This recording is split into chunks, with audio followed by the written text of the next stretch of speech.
Floppycatters! Today I'm going to do a video on how you remove the shield inside the little robot with this simple little plug.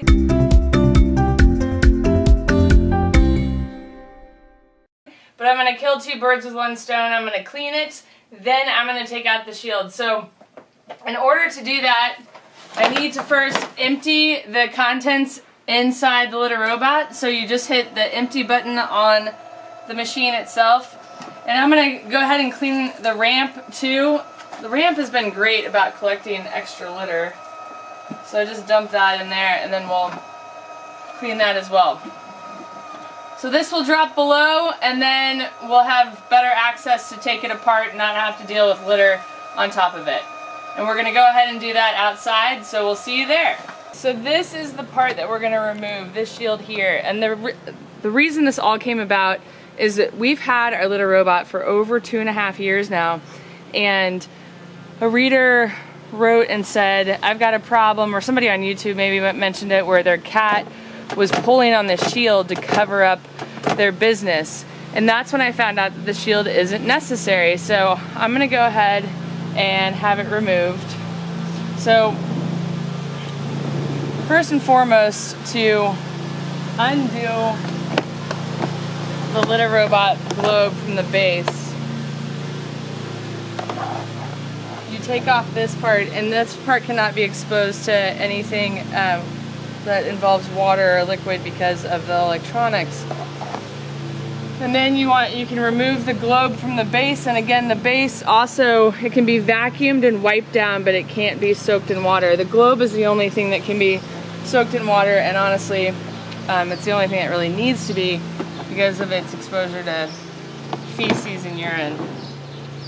Alright, so on the back here, this is called the keyhole, and you just need a Phillips head screwdriver, and if you look in there, there's just one little screw that we need to undo. So then this just falls off. Hopefully you don't lose all of the parts there.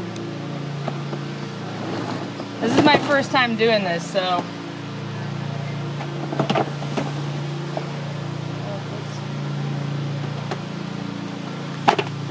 and then that pops out. Okay guys, so I've wiped it down with the vinegar and water mixture, hot water mixture, and now I'm just rinsing off what I've wiped down, and then I'm going to leave it out here to kind of air dry before we bring it back inside, because you definitely want to make sure it's all dried off, only because I hear a lot of things from people about the drawer, that their drawer starts smelling, and if you have extra moisture in an enclosed area, you're always going to have an odor when it comes to feces and urine. So that's why it's really important just to make sure it's completely dry before you bring it back inside, and before you assemble it again as well. It is an electronic, so you definitely want it all dry. So we'll finish doing this, and then I'll put it back together and set it up and show you what it looks like without the shield.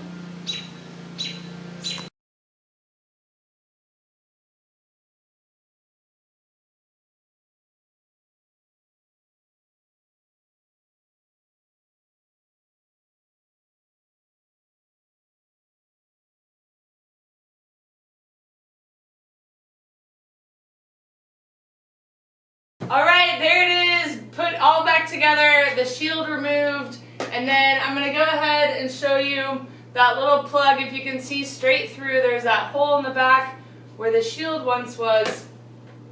We're just going to plug that with that little plug, and it will be done. See where that little plug is in the back? I'm not really sure actually if it's the plug's supposed to go on this side or the other side. But I'm guessing it's supposed to go on this side, because if you put it on the other side, there's a chance that like urine or whatever else could get into that little hole. I'll show you here. It's a pretty deep hole, and so if you put it on this side, then it would allow for dust, potentially urine, to collect in there. So I think it's supposed to be on this side. Alright, I'm going to take it downstairs. Alright guys, it's all set up downstairs again. And Charlie's coming out. He didn't go to the bathroom. I forced him in there for the video.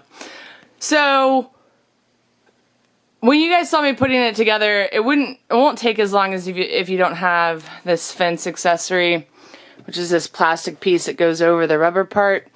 And then also the ramp, which doesn't take too long to put back together, but anyway, wanted to show you what it's like when you cycle it without the shield in it.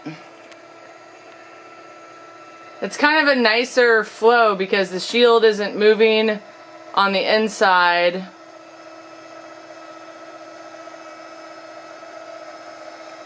So then the litter falls through per normal.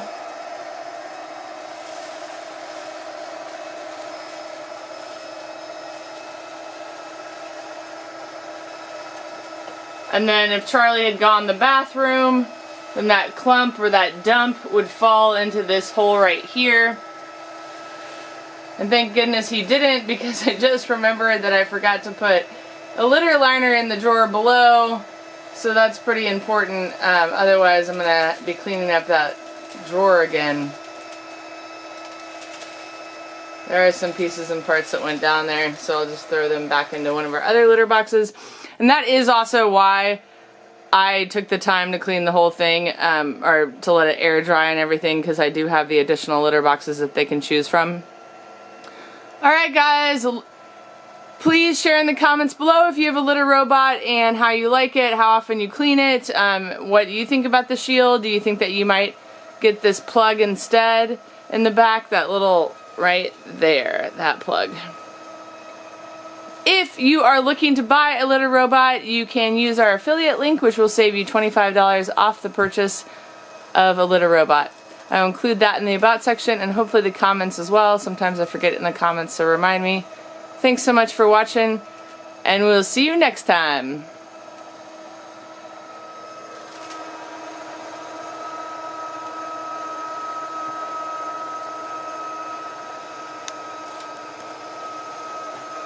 Show you in the litter drawer. Cannot believe I forgot that. I forgot the liner. Oof. Saved by the video on that one. Otherwise I would have been probably scraping pee off the bottom of that thing. Alright, it's ready to go.